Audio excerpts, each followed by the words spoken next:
અત્યારે હાલની અંદર તમે આમોદ નગરપાલિકામાં આવીને જે ઘરેથી કચરો ભરી લાવ્યા અને સેનેટરી ઇન્સ્પેક્ટરના રૂમની અંદર તેમના ટેબલ પર જે કચરો ઠાલવવામાં આવ્યો છે, શું સમગ્ર ઘટના કેમ આવું કરવું પડ્યું તમારે?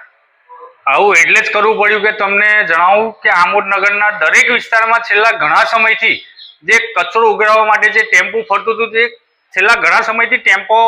ગાયબ થઈ ગયું છે. જાણે આમોદમાંથી કોઈ જગ્યાથી કચરો ઉઠાવવામાં આવતો નથી. જ્યારે હું વાત કરું વોર્ડ નંબર 3 મારા વિસ્તારમાં છેલ્લા ઘણા સમયથી કચરો ઉઠાવવા માટે ટેમ્પો નથી આવ્યું, જેના કારણે છેલ્લા 4 થી કે 5 દિવસ કરતા પણ વધારે દિવસથી જ્યારે અમે સ્થાનિક તરીકે એક કચરો અમે ઘરમાં જમા કરીએ છીએ, જ્યારે ટેમ્પો આવે ત્યારે ટેમ્પામાં ઠાલવીએ છીએ, પણ ટેમ્પો ના આવવાના કારણે નગરપાલિકાનું પાછું જાહેરનામું એવું છે કે જાહેર રસ્તા ઉપર આ કચરો નખાય નહીં. તો આ દુર્ગંધ અમે છેલ્લા ઘણા દિવસથી લેતા હતા ને નગરપાલિકાના અધિકારીઓ એમ કહેતા ને કે આજે થઈ જશે, કાલે થઈ જશે, પણ જ્યારે અમારી પણ એક લિમિટ હોય, લિમિટ તૂટી ગઈ ને આજ દિન સુધી ટેમ્પો ના આવ્યું, ત્યારે જે દુર્ગંધ અમે વેચતા હતા તે જ દુર્ગંધ આજે નગરપાલિકાના એસઆઈના ટેબલ પર લાવીને અમે મૂકી છે. જ્યારે એસઆઈને અમે રજૂઆત કરી, જ્યારે મારા વિસ્તારમાં આજે કચરાની સમસ્યા છે, ડીડીટી પાવડર પણ છંટકાવ કરવામાં નથી આવતો, પાણીની પાઇપલાઇન છેલ્લા 10 દિવસ કરતા વધારે સમયથી ખરાબ છે, તેના માટે રજૂઆત કરતા અમારા પર દાદાગીરી કરવામાં આવે, જોહુકમી કરવામાં આવે,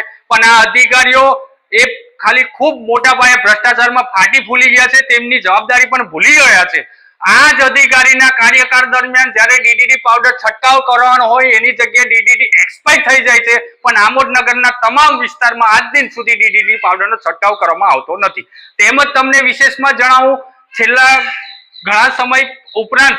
આ નવા ટેમ્પાની ખરીદી કરવા આવી, તે ઉપરાંત અત્યારે જાણવા મળ્યું કે 2 ટેમ્પા ખરાબ છે. હવે વિચારો કે આ કેટલા મોટા પ્રમાણમાં નગરપાલિકાનો ભ્રષ્ટાચાર આચરવામાં આવ્યો છે. ટ્રેક્ટર પણ છે, તે છતાં પણ આજે સમસ્યાનો નિરાકરણ કરવા કચરો ઉઠાવવાનો હોય તે છતાં આખા આમોદમાં કચરો ઉઠાવવામાં આવતો નથી.